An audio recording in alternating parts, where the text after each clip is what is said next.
کیا کہا کوئی بھی دعا قبول نہیں ہو رہی ہے تمہاری، مطلب اللہ تم سے گفتگو کا سلسلہ باقی رکھنا چاہتا ہے۔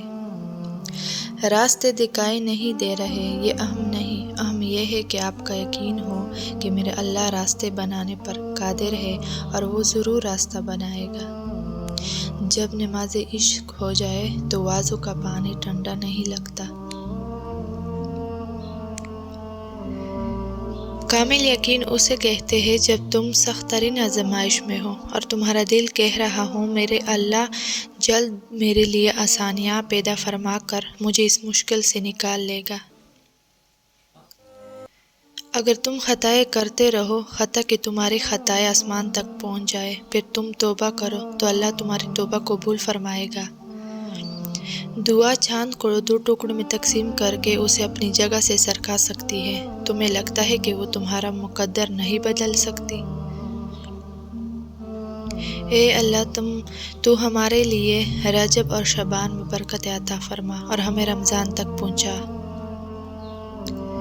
حضرت جبرائیل علیہ السلام نے فرمایا ہم انسان کے سب سے عمل کا وزن کریں گے مگر رونے کا نہیں، کیونکہ اللہ تعالیٰ ایک آنسو سے جہنم میں آ کے کئی سمندر بچا دیں گے۔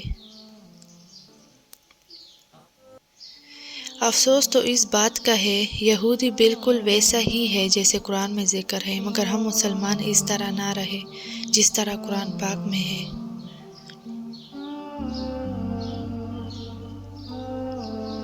رسول صلی اللہ علیہ وسلم نے فرمایا تمہیں نماز عشاء کے بدولت پہلی تمام امتوں پر فضیلت دی گئی ہے، تم سے پہلے یہ نماز کسی امت نے نہیں پڑھی۔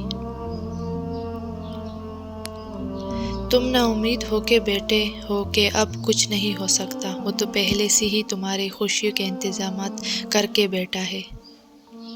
دل میں تمہارے دعا کا خیال تب ہی آتا ہے جب اسے رب نے ان کو قبولیت کا درجہ عطا کرنا ہوتا ہے۔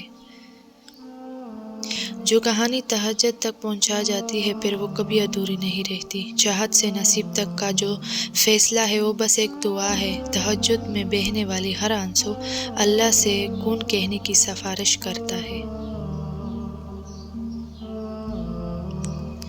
یقین مانے صبر کی زبان اتنی طاقتور ہوتی ہے کہ ستانے والوں کی بنیادیں ہل جاتی ہے۔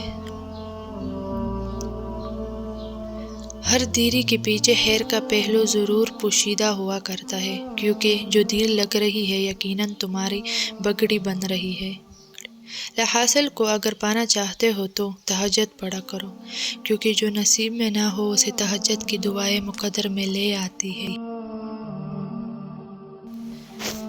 اگر تم خطائیں کرتے رہو حتیٰ کہ تمہاری خطائیں آسمان تک پہنچ جائے، پھر تم توبہ کرو تو اللہ تمہاری توبہ قبول فرمائے گا۔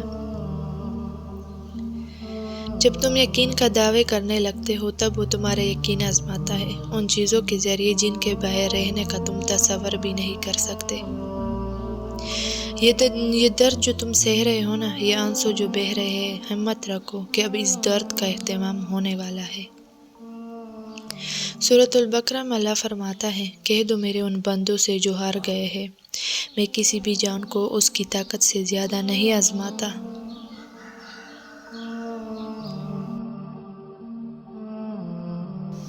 جب آپ کی زندگی اس مقام پر جہاں آپ کو زوروں سے رو رو کر اپنی تکلیف کا اظہار کرنے کا من کرے، لیکن اس کے بجائے آپ اللہ کے فیصلے پر راضی ہو کر خاموشی سے وہ وقت گزار لے، اسے کہتے ہیں صبر۔ اور سبھی عبادتوں میں سب سے افضل عبادت دعا ہے۔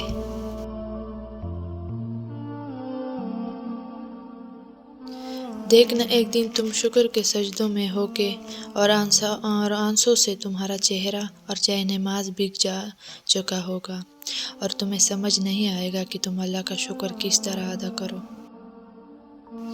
جب تم صبر سے انتظار کرتے ہو نا تو تمہارے سب کام خود بخود ہونے لگتے ہیں اور پھر اللہ تمہیں زندگی میں کبھی ناکام نہیں ہونے دیتا۔ وعدہ محبت کیا ہے؟ سخت سردی میں جا کر گرم بستر چھوڑ کر ٹھنڈے پانی سے وضو کر کے نماز ادا کرنا۔ اللہ اپنی مرضی کے مطابق تمہارا نصیب لکھ چکا ہے، مگر ہو سکتا ہے تمہاری چاہ کے صفحے پہ اللہ نے یہ لکھ رکھا ہو میرے بھی وہی رضا جو تیرے رضا۔